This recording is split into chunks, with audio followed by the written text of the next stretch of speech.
everybody.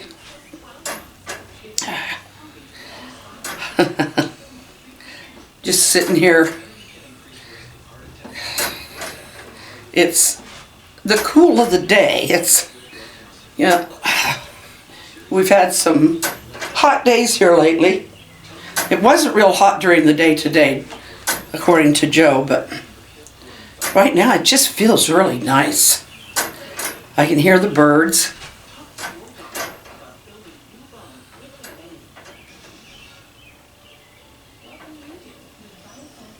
Hope you heard that. They're vocal every once in a while.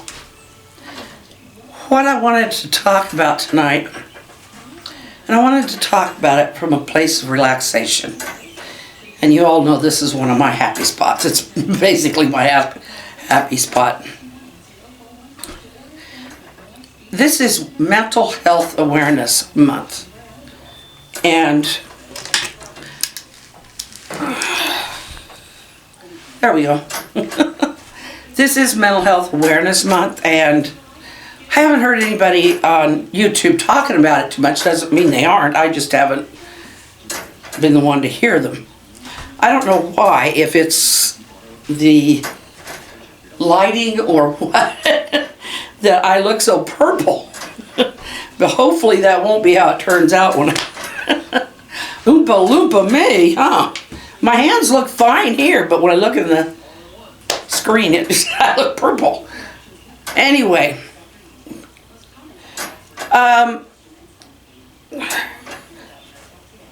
if you have had to deal with, if you have had to deal with somebody with a mental health issue, or if you yourself have, then there are things that need to be said.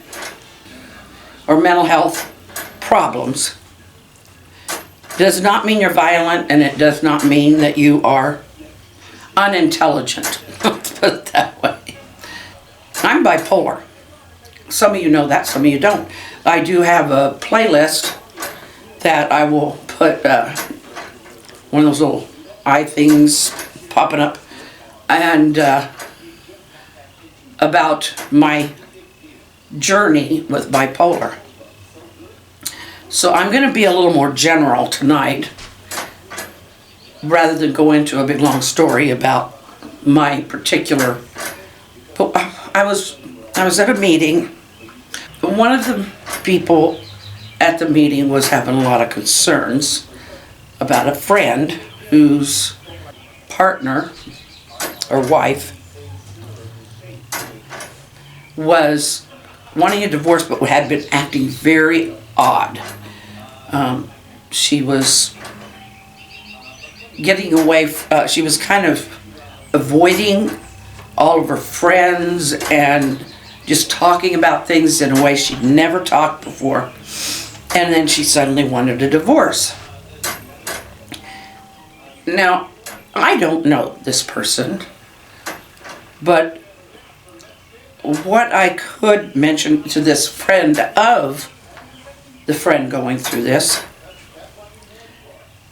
was to be a listener and be supportive.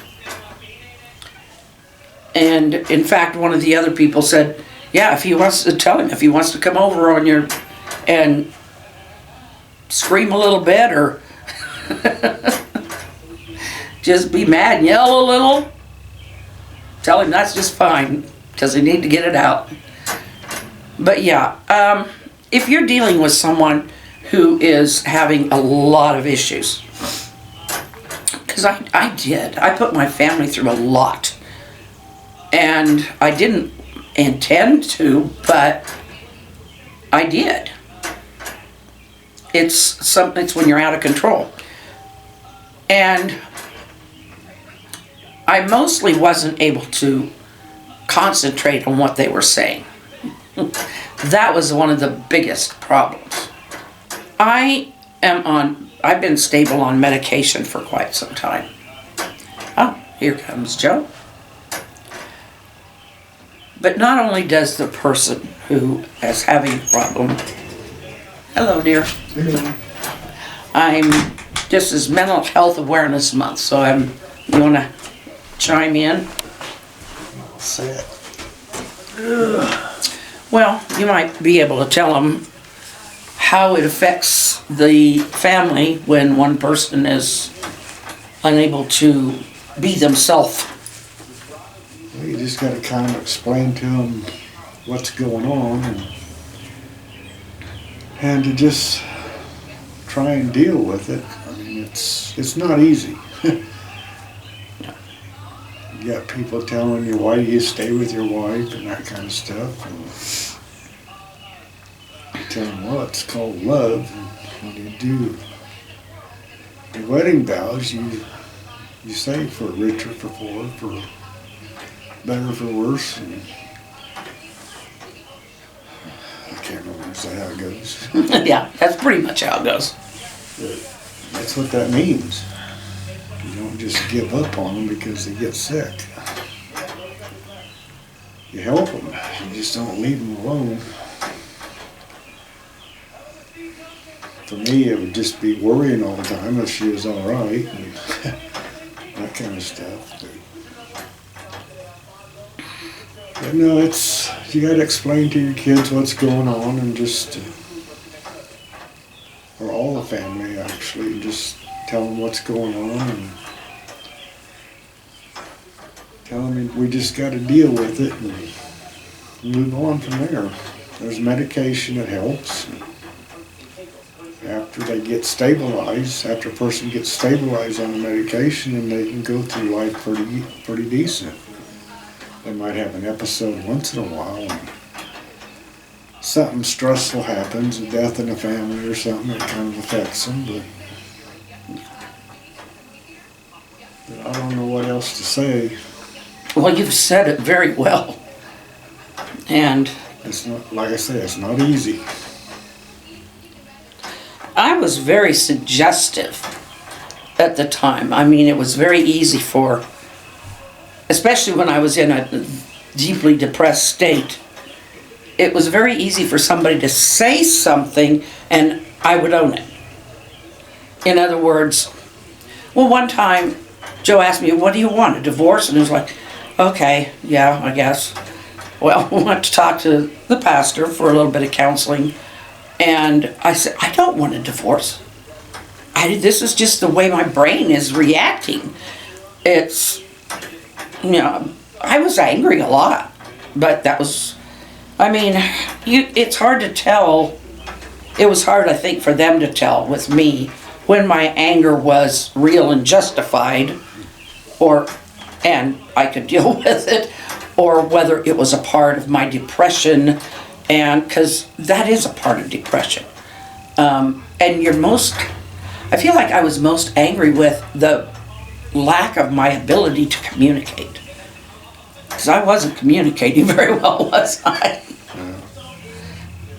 He was constantly, what are you saying? What do you mean by that? Why are you bringing that up now? And my brain was as if he should understand.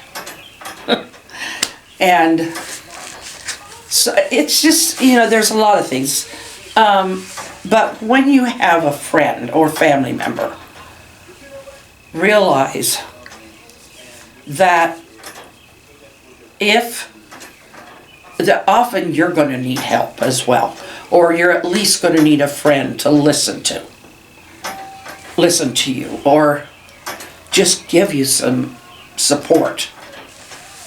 And because it's going to affect you. There's no way it can't affect you if it's that extreme. And it's painful. It's physically painful sometimes for the person going through it.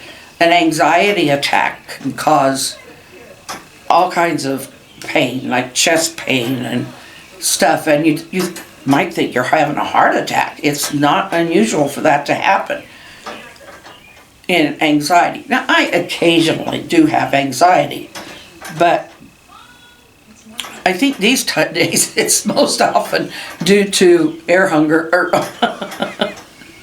because sometimes I walk too fast or something, and never mind, that has to do with something else. But yeah, I think the most important thing is, if you feel like you are out of control, or that your emotions, and you don't understand your own emotions, then you should go talk to somebody. Go talk to somebody professional, or in a field that is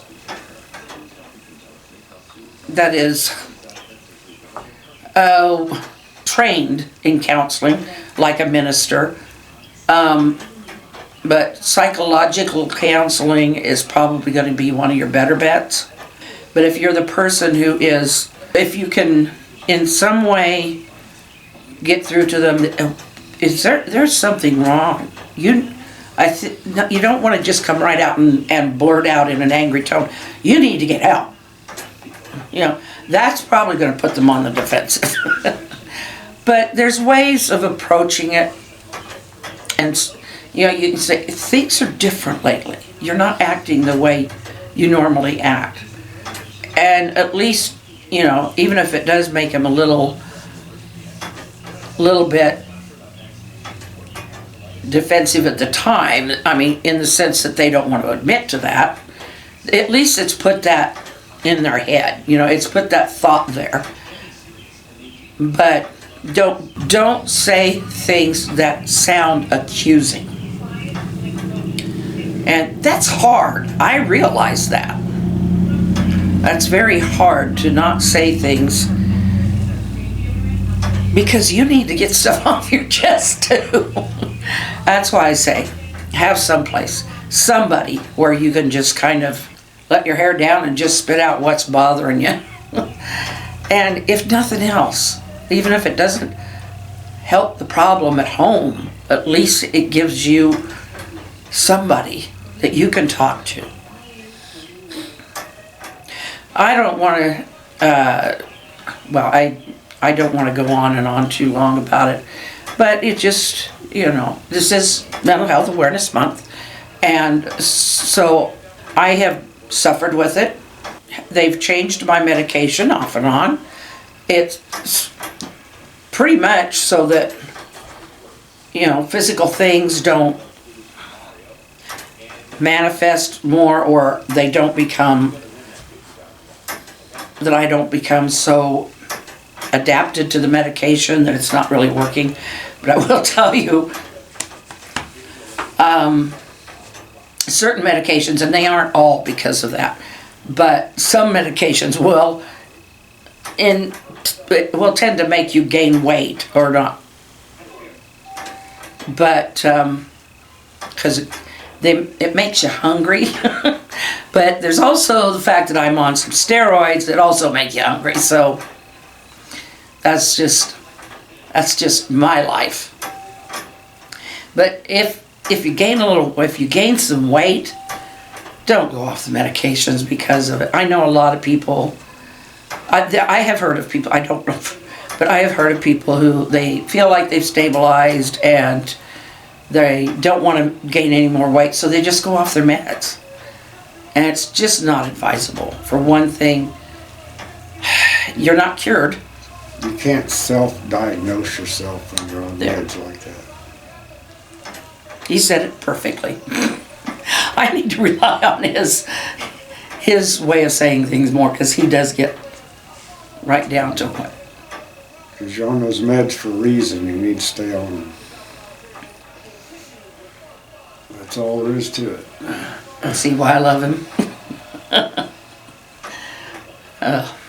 Well, I think we're going to let you go, and I'll edit out my little parts where I just sputter and spit and don't know what to say.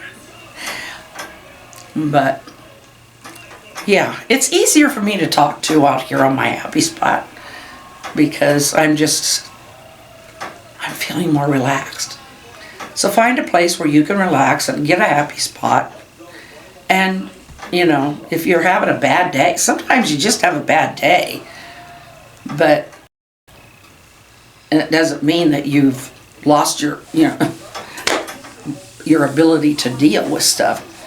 But if it's something that carries on for quite a while, more than a few days or so, at least go to your general physician and talk to them, because they may be able to direct you to whether it is or isn't something that has to do with a chemical imbalance in your brain, or whether it's something else like a thyroid that needs to be taken care of, or something like that. So good night, we love you, take care of yourselves, smile and wave. There's yours.